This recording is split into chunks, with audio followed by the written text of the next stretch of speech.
Kaya po ako nangangarang ngayon, baka bukas hindi na ako makapangaral.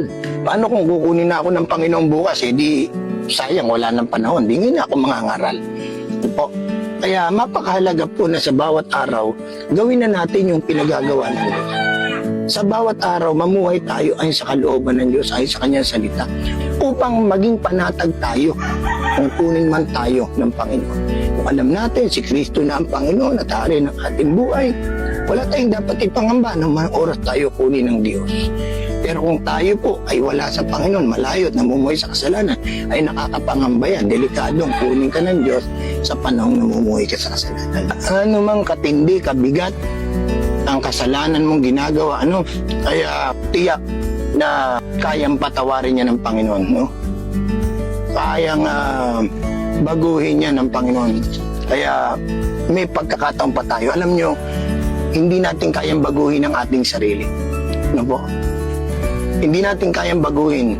Mababago lang natin ang ating sarili kung aaminin natin. Hindi natin kayang baguhin at lalapit tayo sa Panginoon at kikilalanin natin tayong makasalanan, nangailangan ng habag ng Diyos.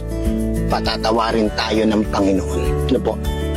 Sapat po ang ginawa ng Panginoon sa krus ng Kalbaryo para tayo po'y patawarin sa ating mga kasalanan kung tayo po'y totoong magsisisi at magbabalik loob sa Diyos. Kung lalapit ka sa Diyos ngayon na kikilalanin mo makasalanan ka, na may ginagawa kang kasalanan at aaminin mo to sa Kanya, hindi ka po itataboy ng Diyos. Po? Hindi po itataboy ng Diyos ang makasalanang lumalapit sa Kanya nang may pagpapakumbaba at pagkilala na siya po ay gumawa ng kasalanan. Anumang kasalanan ay kayang patawarin ng Panginoon.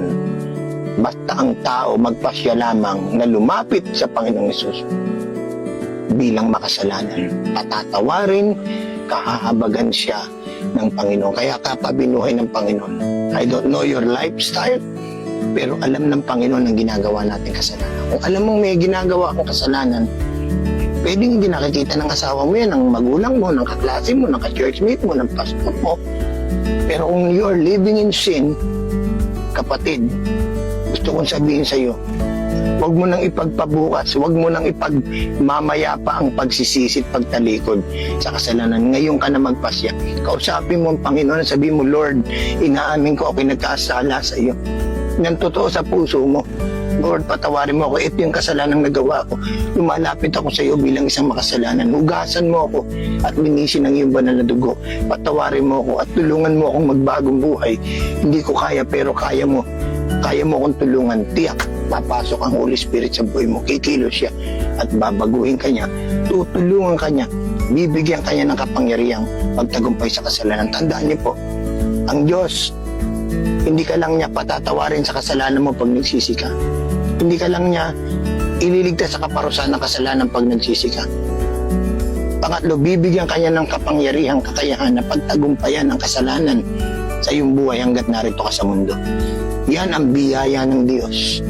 Pag totoo kang nagsisi, tumanggap sa Panginoon, hallelujah, bibigyan ka niya ng power to resist evil, power to overcome temptation in your life.